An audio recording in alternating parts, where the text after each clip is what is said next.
thank you to all those who showed up.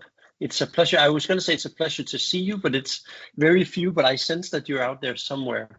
And I'm very happy to be able to speak on this topic of organizational design in the intersection between two fields that I'm very passionate about, organizations and design.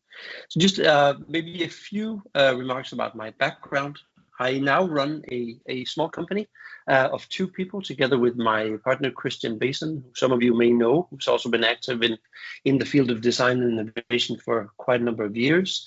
And we've been running for about 8 months. And basically what we say we do is to help people, organizations, public sector, private sector, and third sector deliver on long-term sustainable transitions. So that opens up quite an array of opportunities to work with great people in Denmark and abroad. Prior to that, I was the COO of the Danish Design Center for 8.5 years, so overseeing the daily life of that organization and the transformation of that organization into something resembling what people might call a teal or a liberated organization or a postmodern organization. It has many labels. I will go back to the experience of transforming the organization as I use that as a case in my presentation. Prior to that, I was in the Danish government. I was in a large Nordic consultancy called Implement Consulting Group, and I started my career in a unit called Mind Lab, which some of you may have come across. It was the Danish government's innovation lab, and indeed one of the first sort of national government innovation labs. So that's where I kind of started out. So I've been working in the intersection of public sector, private sector, design and innovation for the past 17 years. And I think now, this is always the daunting part, I will try to share my slides. Things may blow up now, we'll just see. It might also just work. So I'll just ask, sort of checking, do you see my slides? Yes, perfect. Great. And Kalle has been so kind to promise me to sort of kind of keep a track on the chat. So if there are any reflections or questions that pop up, please note them down. But also, if you just feel like it, just share them in the chat. And I trust that Kalle, you will let me know if something is sort of dire importance that we address right away. Otherwise, I'll have a few questions for you along the way. We have just about an hour in each other's company, and I have a number of slides, but I would very much welcome your reflections and questions along the way. Otherwise, we'll also leave a little bit for Q&A at the end.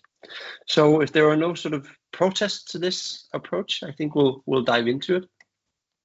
So the things I would like to talk to you about is sort of setting the scene of complexity and the fact that we live in a world that either is or at least is perceived to be increasingly complex. And with that as a premise, I think we need to recognize that organizations and leadership as concepts and models must adapt. I'll draw on a case of the Danish Design Center, which I helped transform into a different type of organization. And then I'll go into a discussion about, or some thoughts about the role of design when working with organizational design. Because to me, it's a paradox, having worked at the Danish Design Center and alongside designers for a number of years, that there is this notion of organizational design. It's a concept that we all know, but that field is completely devoid of designers. So I think there's a paradox there that I would like to share some thoughts on, and also share how I and we at the Danish Design Center work with design as a way of organizing. So using the design profession for organizational design. So those are the steps that I would like to take you through, and I'll just dive into it. So I'll start by posting that we live in a more globalized and interconnected world. Complexity rises from this, and so does the number of complex problems.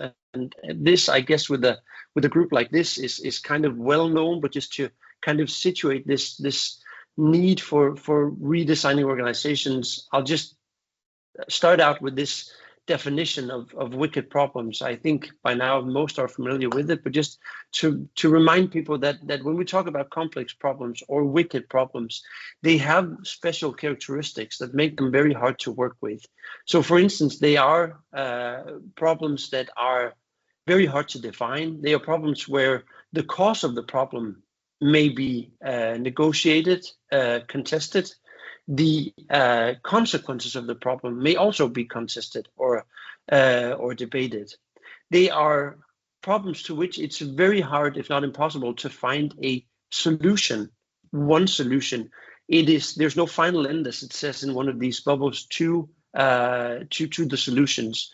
So the best you can do is probably to engage with the problem without believing that you can solve it. So these, I think, at least there is a sort of a growing maturity in talking about wicked problems. But I think most people would agree that we're also experiencing not only more wicked problems in the sense that problems become more wicked, but also quantitatively we're experiencing more of them, more wicked problems. We recently did a study together with the Boston Consulting Group in Denmark on the notion of complex societal problems and system change. And we asked a number of decision makers, albeit in Denmark, what were sort of the top problems that they would put into the framework of complex societal problems or wicked problems. And of course, it was the climate crisis, it was the crisis of youth thriving, it was the difficult transition to a more sustainable circular economy, it was rising social inequality, and so on and so forth. So these are the problem types, these are the problem sets that we are facing.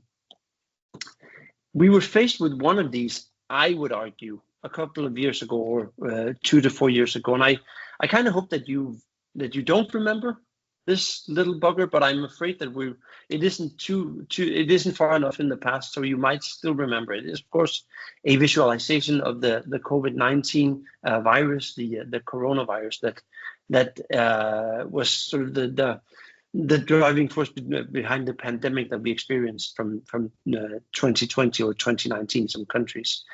There's a lot of debate as to whether or not the COVID pandemic was a complex problem or wicked problem.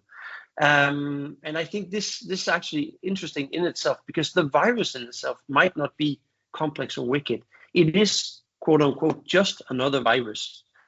But the speed, the force with which it spread, and the debates about how to tackle them in society, not only with the Western societies, but societies across the world, made it, I would argue, wicked. It was simply up for debate how to deal with this problem of a pandemic in our societies.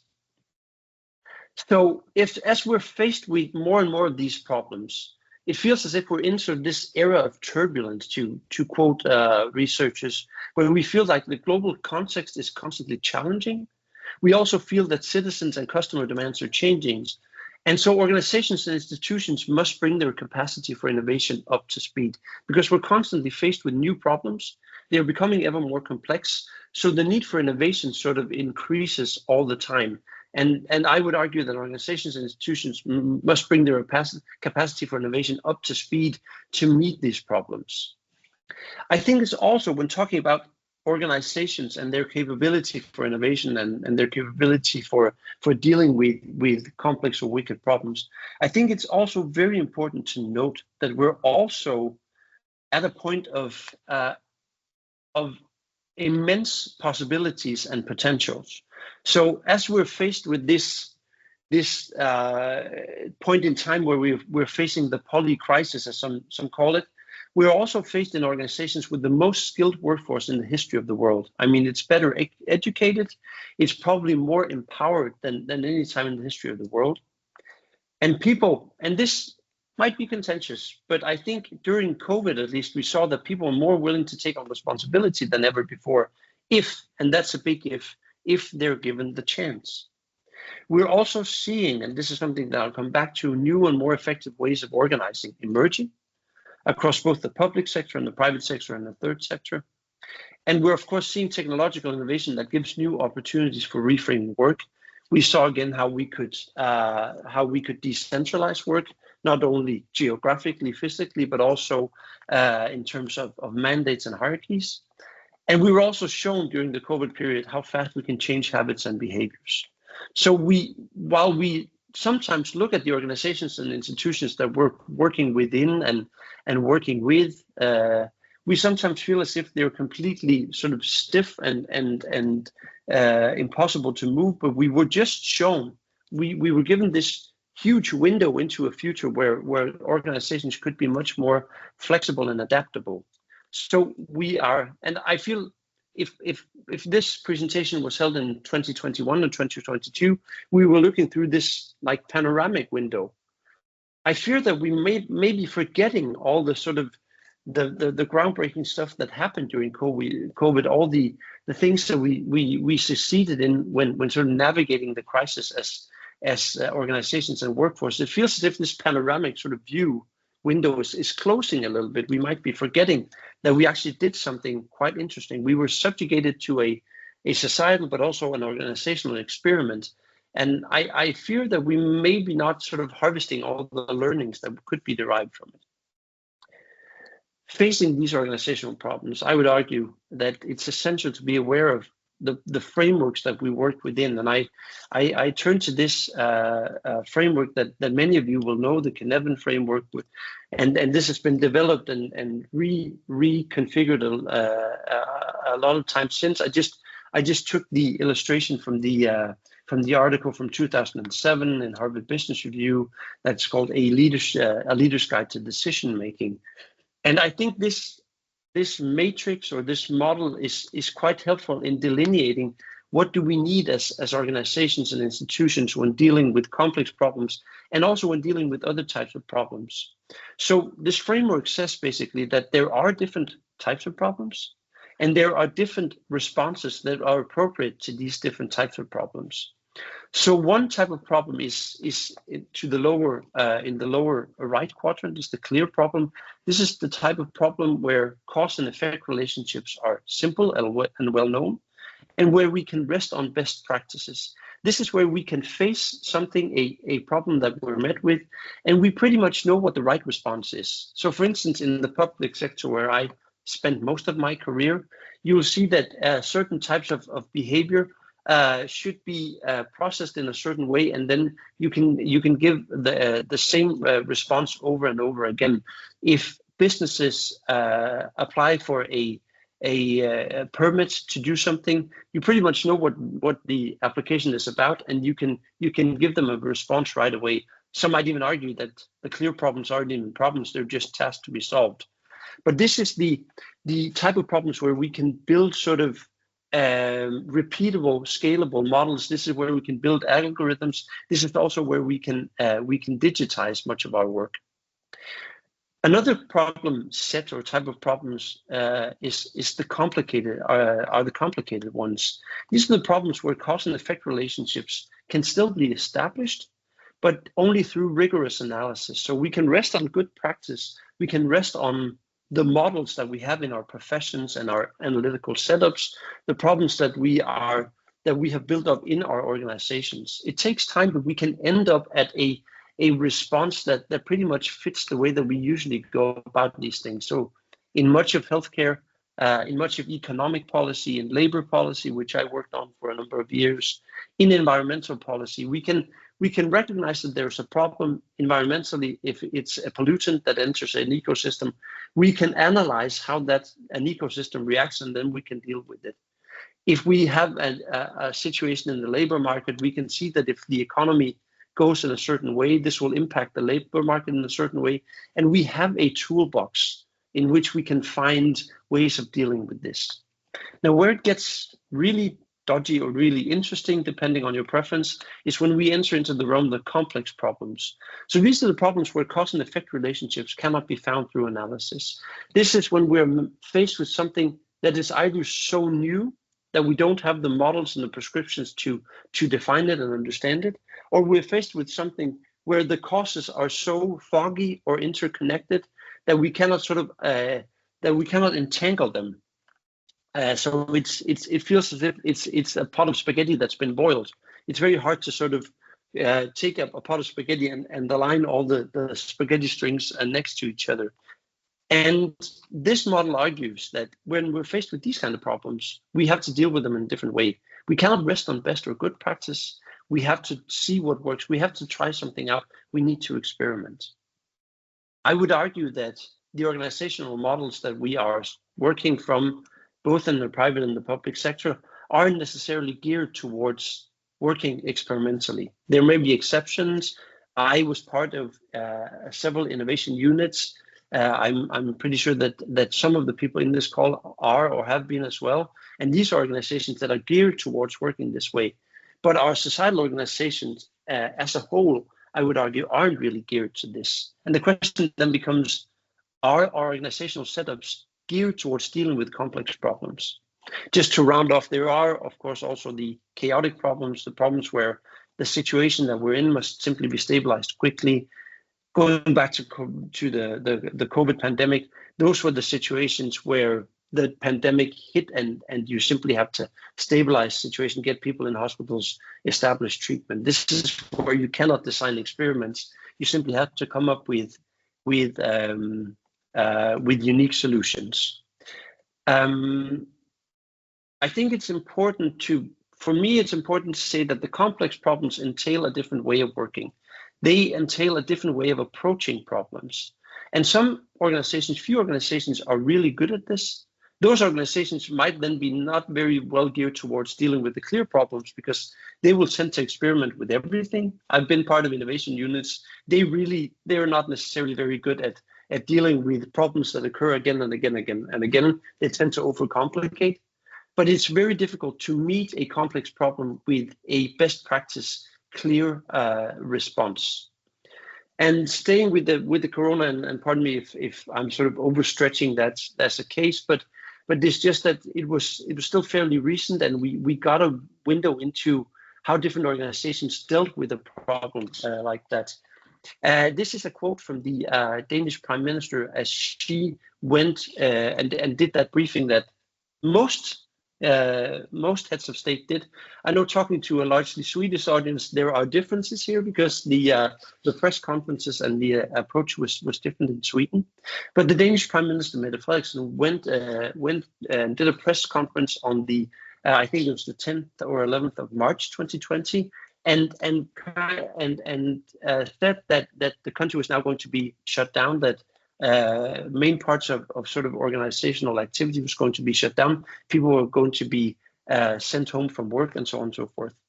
She said one thing that I think is interesting in this regard. She said, we cannot wait for evidence. We cannot wait until we are entirely sure what will work.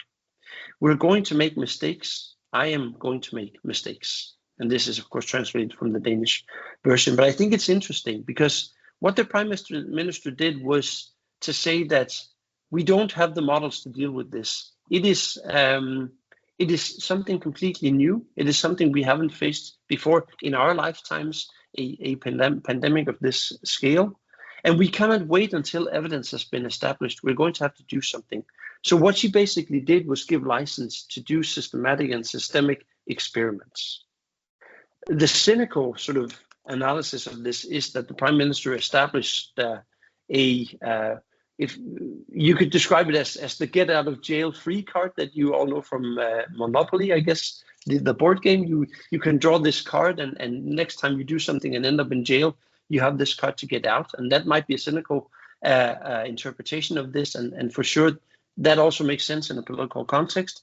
But what it was also taken down was as by the public sector. Sorry, I'll just shut these messages off. That's very disturbing. And we're back, and you can see my slides again. I think by now everyone who can read Danish is assured that my 9-year-old son is okay, and he's just staying at school a little longer. So glad we got that sorted out. This was seen as a license to not just look in the past and not just look in the professional toolbox that was already there to come up with solutions. So this was a license to work in a different way on a complex or wicked problem. And the mental model, or the model of working with complex problems, can also be defined in this way by the researchers Heather and Alford, who say, you don't so much solve a wicked problem as you help stakeholders negotiate shared understanding and shared meaning about the problem and its possible solutions. The objective of the work is coherent action, not a fixed solution. This votes for a completely different way of working in organizations and in between organizations. If it's true that we are facing wicked problems, and if headed off for the right, that you don't so much solve them as you negotiate how you work on them in a meaningful way, that means that organizations have to work in a different way as well. They have to adjust and calibrate to working with these types of problems. So I would argue that working with complexity, with complex problems, with wicked problems, challenges existing models of organization. But I think I'll just pause here, because now I've been sort of establishing this notion of complexity and what that sort of means for ways of working, for methods and mindsets in organizations, and just maybe pause to see if there are any sort of reflections or questions in the chat, or someone who wants to shout out.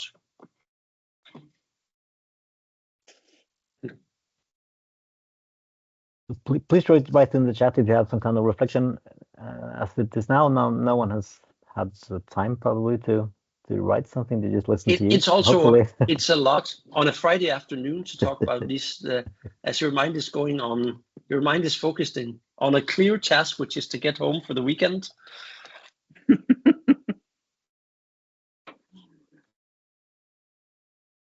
Yeah, we have a hand up. Yeah, Alberto, please. Yeah, thank you. Just thank you very much for this introduction, the topic. I have just one reflection. You talk about COVID and how fast was like an example how fast we change our behaviors. And for me, the reflection was also how fast we come back to the old behaviors at the same time, no? So it's just a reflection on what are the dynamics that in some way also took us back to the previous systems which we were start from, even if a crisis happened, a big change happened. So this is just my reflection this first time. So thank you very much for that, Alberto. I completely agree. And as I said, I was a bit, if not terrified, then at least not pleasantly surprised at how fast we were pulled back. And we see now all the stories about sort of large organizations, corporations, as well as public sector organizations, sort of decreeing that people move back into the workspace for a number of different sort of reasons, and it's legitimized in different ways.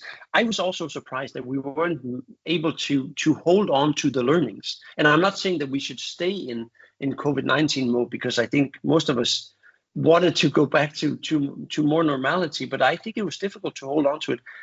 My only explanation for that is that it was a massive shock that completely broke with an inertia and a set of traditions and a way of working that's been sort of been refined all through the Industrial Revolution, and for sure at least during the 20th century. So I think even though it was a massive shock, maybe it wasn't massive enough, or maybe it wasn't long-lived enough. And bear in mind, I'm not saying that I would have wanted it to stay longer, but apparently it wasn't enough, which to me illustrates the strength of the inertia of the way that we've organized today. So we are adaptable. That's the good story. We are massively and quickly adaptable, but our ability to hold on to learnings from that are very, very difficult. I would also say, and this is a complete interpretation, but putting it back into the model that I showed you, I think that the response that we took was that of a chaotic one. So it was a situation that we had to stabilize. Whereas had it been treated as, and I don't know if that would be possible, but had it been treated as a complex problem, we would have set up our responses not just as unique solutions, but as systemic experiments.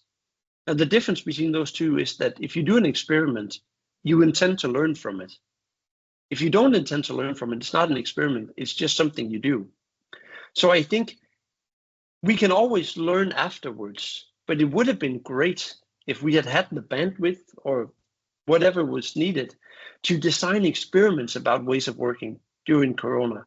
But I think, I fear that it was more of a response to a chaotic situation, and we haven't, and this is speaking from a Danish, but I guess also a European standpoint, we haven't managed to gather all the learnings from it. I hope that makes sense. it's massive inertia, and it's a lot of organizational traditions. It's a highly refined, if flawed, model that we're trying to work with and change. Do we have another question or reflection? Yeah, sorry, I was just thinking, because I thought that was an interesting thought, that we kind of did it as chaotic and solution oriented, but I actually wonder if there's something in the experimental that allows you to go back, because I guess what I'm thinking of is the use of women during the World War, which didn't stabilize, and we went back to the way we were. So during chaos, there's a lot of change happens, but I wonder if it's seen as experimental, which means that we can easily, that was an experiment, we go back to the normal now. Whereas if we'd seen it as stabilization, I would have expected more things to maybe remain. But I think there's an interesting, dynamic there of what makes change stick versus reverting backwards.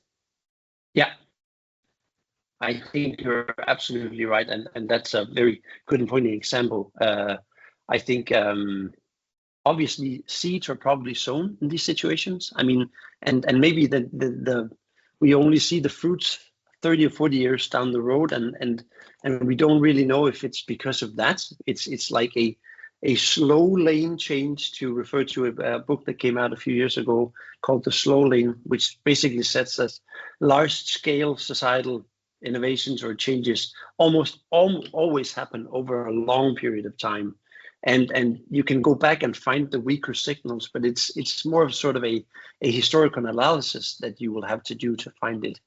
And maybe in 40 years' time, we'll go back and say, well, the glimpses that we got of the future during COVID was what brought us to where we are, and none of us know how we're going to work in 2050. I think it's a very interesting tension. I think sort of more tactically in the present, which is the only place that we can really do anything.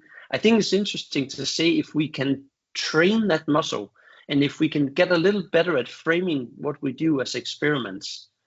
If not, if for no other reason, that allows us to learn from it.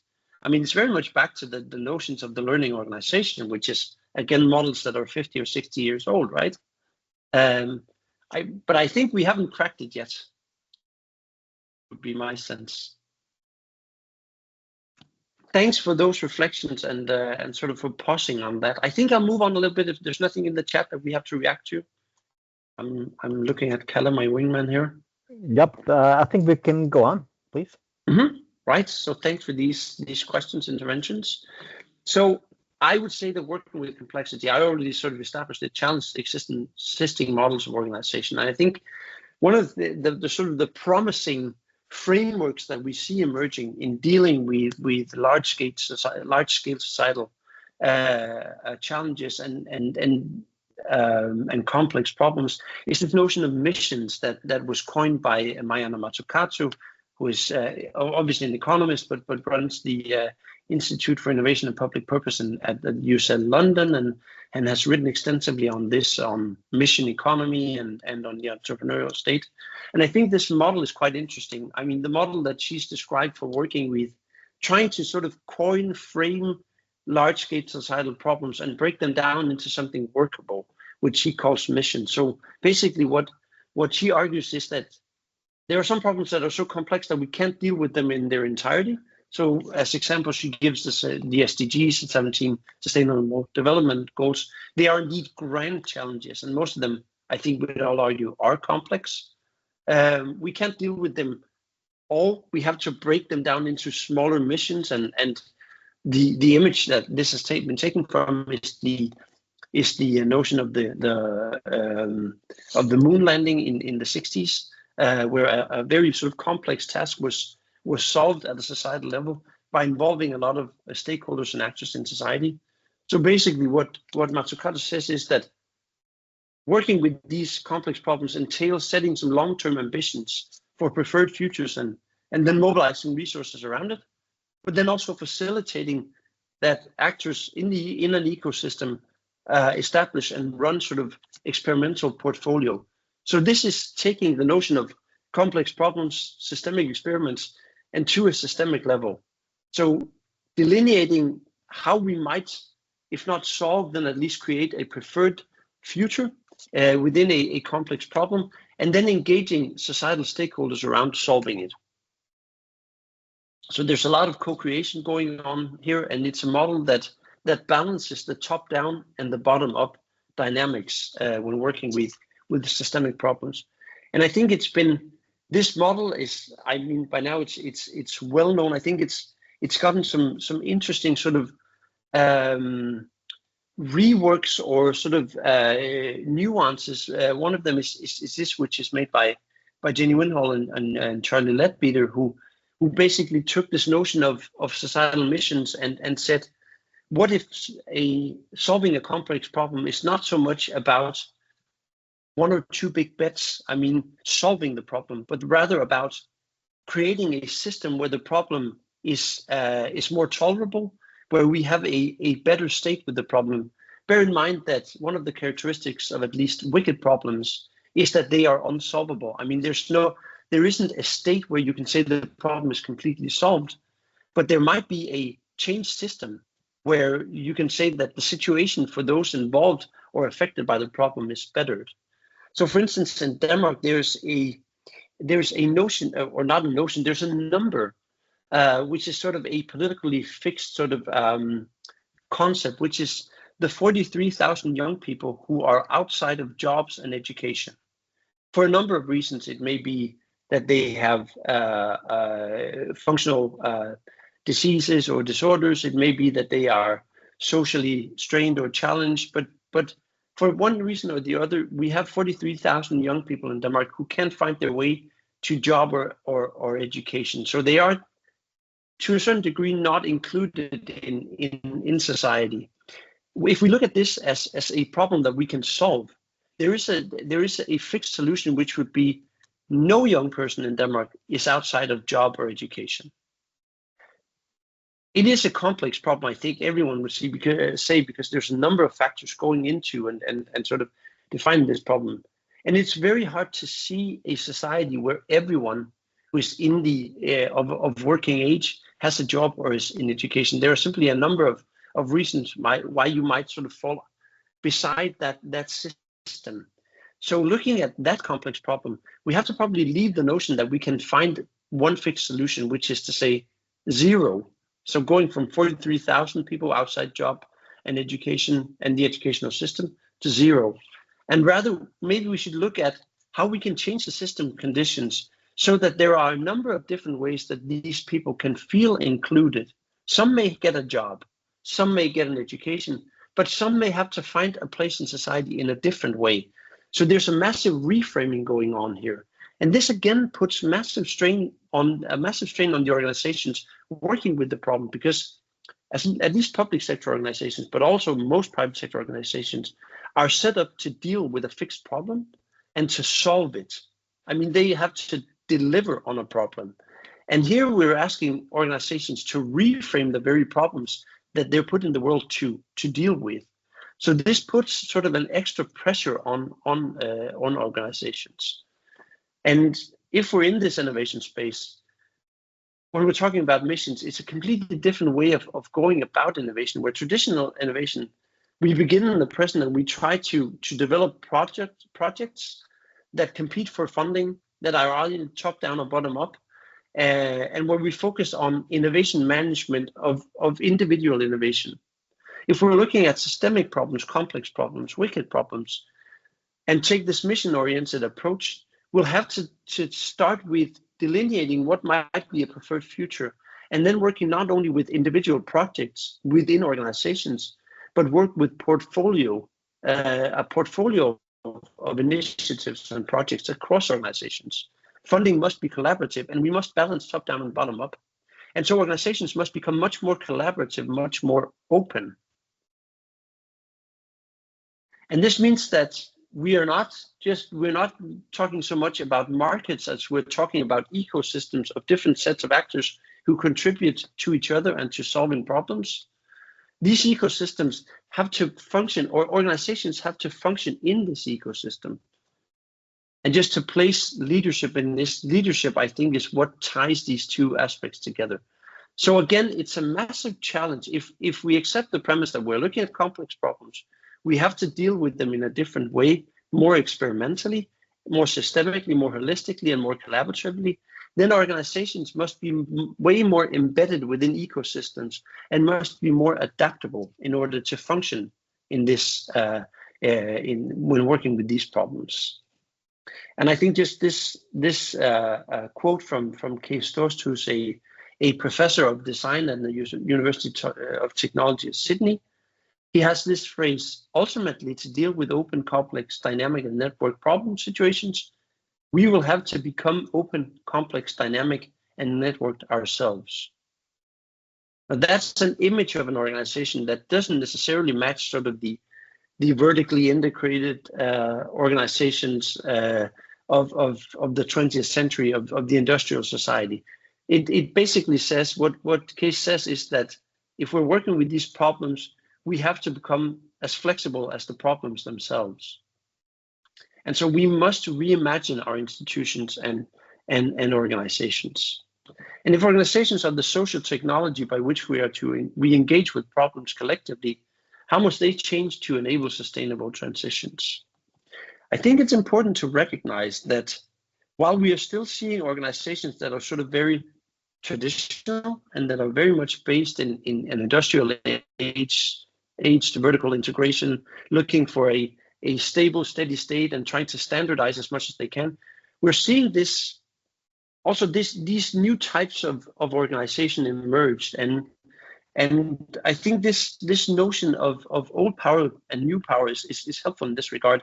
It's a term coined in the book New Power by Heymans and Timms, who have both been instrumental in large social movements.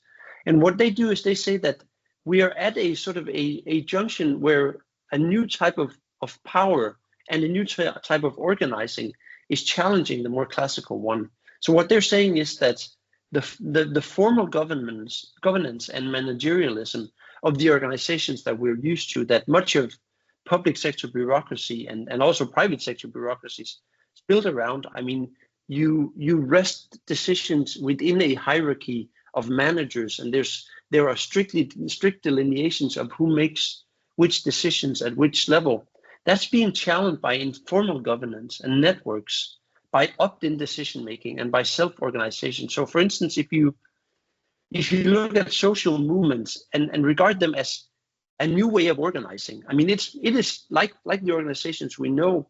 Social movements are people who join together virtually or physically to achieve a certain outcome. And you'll see that social movements are much more characterized by this informal governance and network. So it's very hard to see who the leaders and what the hierarchy is of a social movement, like, say, for instance, Occupy or Me Too. And people participate not all the time, but some of the time. And so decision making rests upon those who show up. There's an opt-in decision making. And these organizations are much more sort of organically organized around what people are passionate about. So this also means that instead of competition and exclusivity, which is kind of the name of the game of the organizations we know, we strive for collaboration and crowdsourcing, sharing, and open source. And it rests upon also the notion of knowledge and power. So in the old power paradigm, confidentiality, privacy, and separation between private and work spheres is the way that we operate. And I guess you could say that knowledge is power in both of these paradigms. But whereas knowledge is something that you hoard and you keep to yourself to get a competitive edge in the old power paradigm, the language of knowledge in the new power paradigm is radical transparency. So you gain power by sharing knowledge and becoming a reference point rather than hoarding knowledge and keeping it to yourself. And it also makes for different cultures. So the old power paradigm is very much the paradigm of the professions, of specialization, of expertise. And in the new power paradigm, there's a lot more of do-it-yourself. I mean, there are fewer privileges as to who can do a job in new power paradigm. And also, and this, I mean, it's probably recognizable to most of you, in these sort of new type of organizations, you don't see as many people today staying on a job for 35 to 40 years. It's more people, it's conditional, it's short term. You stay in a job for as long as it makes sense for you, and then you move on to whatever then makes sense for you. And that makes for a completely different organizational setup. And I think Heimans and Timms, who wrote this book and created this framework, wouldn't say that we have left the old power paradigm and have now completely just are embedded in the new power paradigm. I think they would say that these paradigms are contesting. They are existing alongside each other. So there are still a lot of the old power paradigm still exists in organizations today. And it does give us a lot of good, a lot of stability, predictability, and so on and so forth, ways of navigating something known. But they're just saying that there's a competing logic of the new power. And what we're seeing, I think, in organizations today is a competition between these two models. Hopefully a benign competition where we can learn from, take the best from both. That's illustrated that this is one of the things that is an illustration of a new way of organizing work. I think also when working with, I mean, the initial point was to say that when dealing with complex problems, we need to be able to innovate. Amy Edmondson, the researcher from Harvard Business School who wrote the Fearless Organization, says that hierarchy, or more specifically the fear it creates when not handled well, reduces psychological safety. And the argument that Amy Edmondson brings forth is that if you don't have psychological safety, it's very hard to innovate. Because psychological safety is defined, I mean, it's the symptom of psychological safety is that people feel safe to share what they think in the workplace. And if psychological safety isn't there, people don't feel safe and secure to share what they think is right. So there's a clear connection between psychological safety, having psychologically safe organizations, and the ability to innovate. So I think organizations that promote further psychological safety are are much better geared towards working with innovation than those that are where psychological unsafety is induced. So the question then becomes with Gary Hamelin's and Nini's phrase, how do we create organizations as amazing and the people in them? This is taken from the book Humanocracy that came out a few years ago. And if you want to radically rethink your organization, which is basically what I'm saying we probably need to do with some of the organizations that we're working within and working with today, where would you begin? One place to begin is to begin with the view of human nature. And I'll show the case of how at the Danish Design Center we started an organizational transformation from the premise that deep down people are good. And I cannot recommend this book enough as it's a good and hopeful provocation. I guess many of you will know it. Rutger Bregman is a Dutch historian who wrote this book where he argues quite sort of academically that people are, in his phrase, hardwired for good. So I will just go through this case of how we at the Danish Design Center went through an organizational transformation. And then I'll use this case to show how we use design methods to create this transformation into an organization that is better geared towards working with complex problems. But I guess I should probably pause to say if there are any sort of just questions for clearing up or reflections on this notion of what are the needs for organizations dealing with complex problems. We have nothing in chat, but we have a hand raised now. See, Daniel, please. Yeah, here I am. Thank you a lot. I have a question on when you talk about hierarchy and when you talk about informal governance, especially, and opt-in decision making. My question is, don't you think that there is a risk of creating some kind of informal hierarchies even though, like, by the creation of conditions for some informal governance, do you think there could be still some kind of parameters around which some hierarchies could spontaneously create? And if so, how do we deal with that? Is it more about creating tools and structure to avoid this kind of situation, or is it more about recognizing that some hierarchies could be there and finding tools to visualize them instead? Thank you. That is a very, very good and very profound question, which is what people always say when they can't really answer it. But I think I can give it a try, Danielle. If you will allow me, I will actually go through the case of how we tried to redesign the Danish Design Center, because we found that when we abolished hierarchy in the formal sense, we had to work very diligently on avoiding that new hierarchies came across. And the solution for us, because I think to a certain degree or to a large extent we succeeded in it. What we did, I can say, is build an organization that wasn't about avoiding people misusing power and creating bad hierarchies, but it was much more about phrasing how we might create conditions where that doesn't happen, because we started from the premise that that's not our natural state. Actually, we are not hardwired for wanting to exercise power over each other, but we can induce it. We can create structures where it happens, but maybe we can also create structures where that doesn't happen. And that's so what we did was going back to the funnel or the megaphone way of dealing with complex problems. What we did was to say, we have a preferred state, and that preferred state is one where we don't exercise power over each other, but rather we exercise power with and for each other. So that reframing, while it might seem banal, was sort of a very clear design intent in our organization. So I completely recognize the risk. I think it's something that needs to be taken extremely seriously, but I think it's something that can be dealt with. And if in no other way than constantly addressing if power is being amassed somewhere, giving people, creating the psychological safety for people to sort of speak truth to power and saying, I think you're unfairly exercising power, stop doing that.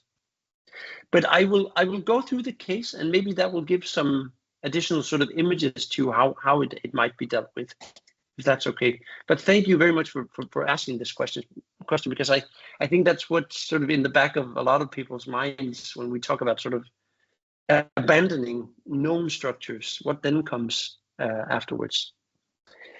In 2019, I was one of the heads of the Danish Design Center, which is still and was also then a foundation that works to promote the use of design in society to create sustainable growth.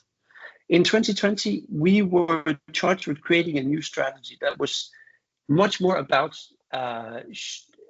understanding, experimenting with, and showing how design might help actors in society, businesses, and public sector organizations deal with some of the large societal challenges that we were facing within the green transitions, within digital transitions, within social transitions. So how might we create a more sort of equitable, just, ethical, and sustainable society? We had to take that turn, and we had to create a strategy where design was placed in discussions about how we create sustainable growth in Danish society. So that was a massive strategic turn for the Danish Design Center. And when we did that, we also said, if we're doing that, we also want to create, or we have to create, an organization that allows us to really grapple with these complex challenges. So our analysis was the one that I've also shared with you. If we have to work on complex problems, we must also mirror that in our organization. So Design for Sustainable Growth called for the DDC to be these three, to have these three characteristics. That started as our sort of overall design intent for the organization. We wanted to be a liberated, and I don't know if that's the best translation, it can also be freed organization or even emancipated organization, where colleagues have the space and backing to realize our ambitious new strategy. We want to be a healthy organization where people thrive and grow, and we want to be an efficient organization where there's the most possible space to work on what creates value and makes sense. But what we basically wanted to create was a thriving workspace where people worked on creating value for someone else. That was what we did. We wanted to clear the way for just sheer value creation. The struggle was that we had built an organization, and Christian, who is now my partner and in Transition Collective, and who was the CEO, so the other part of the senior management of the organization, had created this organization together with some 45 fantastic colleagues. We created an organization of sort of a classical matrix structure, where we had platforms that were market-based, that addressed different markets in society. And we had a set of offerings. So this is very much how you would structure a consultancy or any, I guess, knowledge-based organization. Now, this isn't framed as a pyramid. This isn't a traditional hierarchy.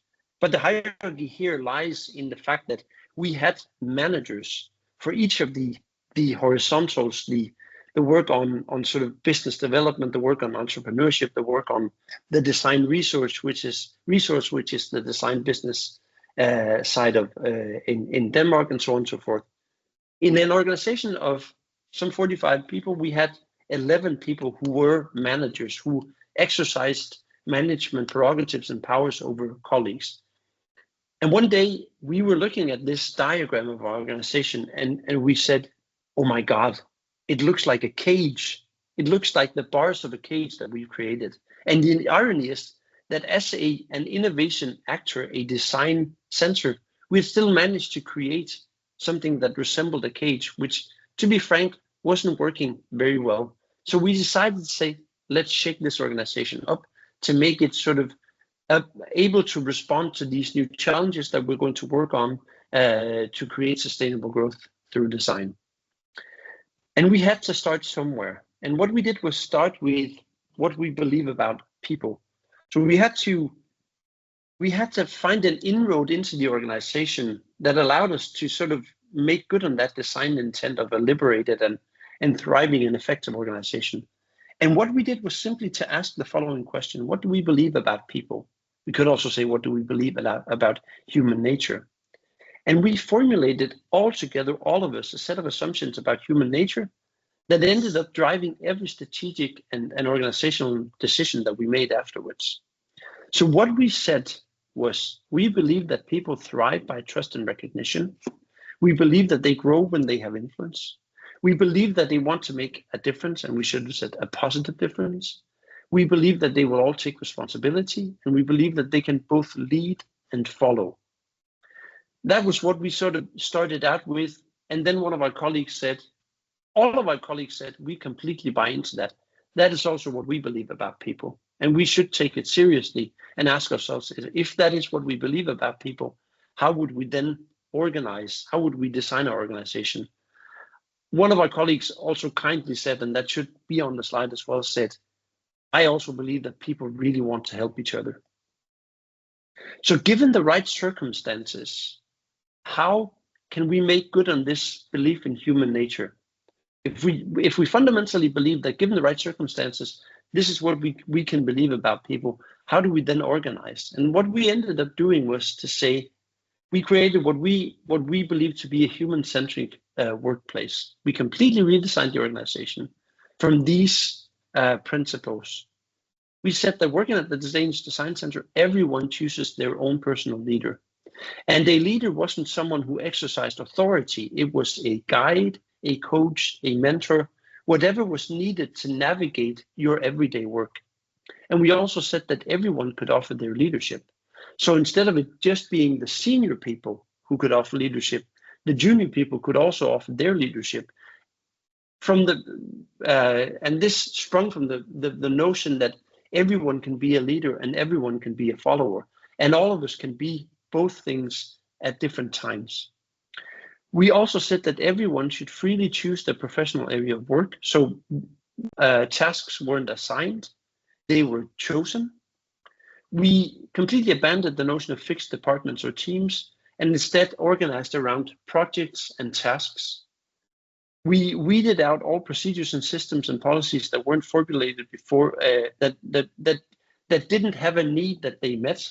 I don't know if you can recognize this, but in any given organization, there are a number of rules and policies, and some of them have been formulated in a staff function somewhere far from the business end of the organization. And so it becomes a success criteria for navigating an organization that you can navigate the policies, whereas the policies, the procedures, and the systems should be there only to support the work of creating value for someone. So basically what we said was we're going to take all our existing procedures and policies and just put them in a very, very deep drawer, and then we're going to define new policies, but only when the need arises. And we said that tasks would not be defined by position, but by roles. And we also said that decisions shouldn't rest on hierarchy, but rest on processes as well. And we developed, very much inspired by Frederic Laloux's work on teal organizations and reinventing organizations, we developed what we called an advisory process. So the notion was that the people who were the closest to any given problem or task were the ones who should take those decisions that were necessary to solve the task or the problem. So instead of having the traditional sort of boxes and pipes between them, what we did was draw up this organizational chart with the bubbles in the middle being the tasks and projects that we delivered to the outside world, and then having a set of environments around it that people could voluntarily join. Instead of people being forced into departments, they joined different bubbles or circles within this ecosystem that our organization formed. Now, incidentally, this was our way of trying to draw up a new notion of an organization to create a different image. But what we then did was, some 8 months later, after sort of embarking on this organization, we sort of made a pit stop and say, why don't we chart what we're doing right now? I mean, who's doing what, and what are the tasks that you're working with? And then this, I won't even call it an org chart, but this overview kind of emerged, which if anything, it told us that the org chart that we drew up wasn't relevant. It said that there were a lot of things going on that weren't really captured in the org chart. And it also told us that most of the work that we did was flexible and it was temporary. So we probably have to do this every month or so if we wanted to draw up a meaningful and relevant org chart. Needless to say, we abandoned the notion of an org chart right after this because we simply didn't have the time or the stamina to draw up a new org chart every month. So we basically abandoned the known structure and rested much more on culture and process. And the notion became that we were more an organism, something that constantly changed and adapted together as a set of interrelated parts, the people in the organization, more than we were a fixed organization. So the question that, sort of reflecting back on it, if we want to reimagine our organization, do we then go radical or incremental? And I will show you some models on how we work with other organizations on sort of setting them free and turning to more liberated versions of themselves. But I think what we did with the Danish Design Center was a radical redesign, a radical reimagination. We took out all the structure, almost all the existing processes, and we started back from square one. We did that because we were afraid of exactly what we were talking about previously, because we were afraid that if we weren't radical enough, we'd kind of just fall back into the old habits and old structures and old sort of hierarchies. So we wanted to do something radical, but that induced a lot of uncertainty. And I think the transaction costs of kind of sort of pulling the rug from under the entire organization. I wouldn't do that now if I were to do it again. So what we're doing now with other organizations is to say, how might we strike a better balance between the sufficient sort of radicality to really change, but also the incrementality of letting organizations and people in them sort of follow step to let people sort of make sense of it all. And I would say that big bang implementations of something like this, I would really caution. I would say it's better to find incremental ways of doing it. I think, Sune, we have one more clarification question here in the chat, and it's how do you define hierarchy, and does a hierarchy always imply a misuse of power or authority? I would say that hierarchy is, I mean, there are fixed definitions. I think the most sort of well-known ones are the ones that Max Weber, the German sociologist, gave, and it's I'm struggling to find a direct quote as to what a hierarchy is, but imagine a system that's based on a sort of a rational notion of decision making, where there are very clear decision making mandates that rest with the same people in a layered structure. So you will end up more or less with a set of pyramid. So you will there will be as you go up in sort of in levels of mandate, there'll be few people who make more and more wide-ranging decisions. Does that necessarily entail that people will exercise power in a certain way? I don't think so. I mean, I grew up professionally in the military, and I've seen extremely well-functioning hierarchies with people who are well-meaning, and I've also seen how these hierarchies can be efficient in delivering in situations that are clear and probably also complicated.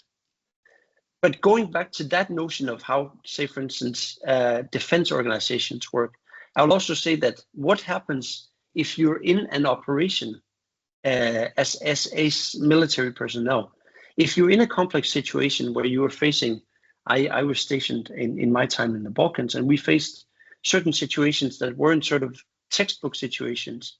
What you do is you soften the hierarchy very much, because then you have to be able to make decisions on your feet. The time to a needed decision shortens dramatically, and so people will have to have delegated more authority on the ground, and then the hierarchy is challenged. And if we go back to the notion of complex problems, we also need for people to be able to experiment and to innovate and to think on their feet. And I think that challenges at least the hierarchies very much. I'm not saying that hierarchies are evil, but I'm saying that there is a bigger chance of a certain way of exercising power, and the stability that is sort of ingrained in most hierarchies can be a challenge when working with complex problems. Right. I think we have some kind of follow-up question on that, Kat. Did you raise your hand as well?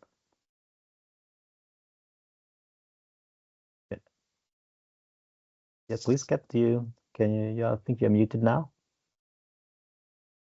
Maybe you have some. Can you hear me now? Yep. Yes. Okay, good. So my question was, it's like a follow-up to the hierarchy question, but as I understood it, you reorganized the organization by teal. So I'm guess that the roles that were given were more or less taken and self-regulated by the people or self-organized. But yes. It also looks like a kind of small organization. So if it's a very, very large organization, how does the role how does the roles distribute, and how do you make sure that the organization acknowledges that that person who takes on a role has the knowledge required for the role, and the opposite, so that there's no one with more knowledge who does not get to take the role, more or less? Yeah, that's I think that's the $1 million question, because it's very true that it was an organization that was below sort of that threshold that many of us refer to, that if you are more than 50 people, you start not knowing the people that you're working with as well. And then some sort of mechanism sets in that you have to have some horizontal coordination, and then these leadership roles start to emerge. And we did this experiment with an organization that was smaller than 50 people. So you're absolutely right. I think there are organizations that are now beginning to organize in this way. There are cases from the special forces of the US military. There are cases from large-scale organizations. So, for instance, I think the most famous organization is the Botsop in Holland, which is an organization of upwards of 10,000 nurses, and they are organized locally in teams, but they are part of an organization of over 10,000 people. So I think what needs to be done, this at least is my notion of it, is that these organizations have to be sort of broken up into parts that can work this way on their own, and then the support structure has to facilitate how these entities that cannot, I would think at least, cannot get too big, how they work together. I mean, there are cases from Gary Hamel and Michele Zanini have some cases from an industrial conglomerate in China called Haier, I think, which is a massive, like it's several 100,000 employees, but they're all working in small sort of what's called micro enterprises. So the question becomes, how do you scale this? And I think you scale through networks of smaller entities. You have to abandon the notion of this sort of vertical integration of huge organizations. That was an attempt to answer a really good and slightly complicated question. Hope that's okay. I think as time is moving on, I'll skip through some slides and say that, just building on, thank you, Kat, for acknowledging, saying that as we move to different types of organization and building on what I just said about not doing big bang implementations, I think it's helpful to look at organizations as systems themselves and looking at models of systems change also for organizational change. So as we're working with a number of mainly public sector organizations, but also companies in Denmark on moving towards a more liberated, if not completely teal way of working, we're increasingly working on different horizons. So some of you will be familiar with this framework of 3 horizons of change, which is coined by Bill Sharp mainly. And what we're saying is that any systemic change entails working on 3 horizons. One is the horizon of the world in a crisis that we have to abandon, the first horizon, where we look at things that we have to stop doing. So there are a number of practices and policies and ways of working in organizations that we simply have to say goodbye to. But we can also see in any given organization there will always be traces of the way that we want to work. So appreciating where we're doing where we are models of, or where we see patterns of the behavior that we want to see more of. So also looking for traces of the future in the present, which is called the third horizon. And then there's also the things that we need to sort of deliberately change, the change projects that we want to set in motion, the second horizon. My point with this is to say that organizational change is not just change projects where we deliberately try to take the organization from A to B. It's also saying goodbye to a number of things and saying this shouldn't be a part of our organization. And it's also looking for traces of the future where we're already doing good stuff. And I think this is a much more organic way of easing into the future rather than doing these big bang organizations. And so I just wanted to as time flies now, we have a few minutes left, I just want to say that when we did this work at the Danish Design Center, and as we're working with other organizations, what we try to do is work in a design-based way. So organizational design for us is not so much design as a noun, as a fixed physical or organizational design chart. It's more a way of designing. It's design as an action. It's taking this designerly approach to working with the organization. And I just find this quote helpful in that regard. Coleman and Colopy say a design attitude views each project as an opportunity for invention that includes a question of basic assumptions and a resolve to leave the world a better place than we found it. So when we redesigned the Danish Design Center, what we said was, how might we create a better organization on the premise of people being good? So that was the way that we approached that. And we simply said, let's explore what the problems are that we're facing. Let's co-create new solutions rather than just define them from senior management. Let's co-create together with everyone in the organization and also with our stakeholders. And then let's try stuff out. So the way that we ended up sort of working with change in the organization of the Danish Design Center, was to say it was a constant sort of defining things that we wanted to change and then just testing them out. So working iteratively with organizational change, working in a design-based way. So that was the approach that made sense for us, switching to organizational design as a verb, as something we did rather than a drawing on a piece of paper. I think I might have even almost overstayed my welcome, Kalle, as I'm looking at the clock. Well, the time is up, and thank you very much, Sune. It's been a great presentation, and I think it was great questions and reflections from the auditorium as well. Very interesting. So thank you all for attending this Experio seminar.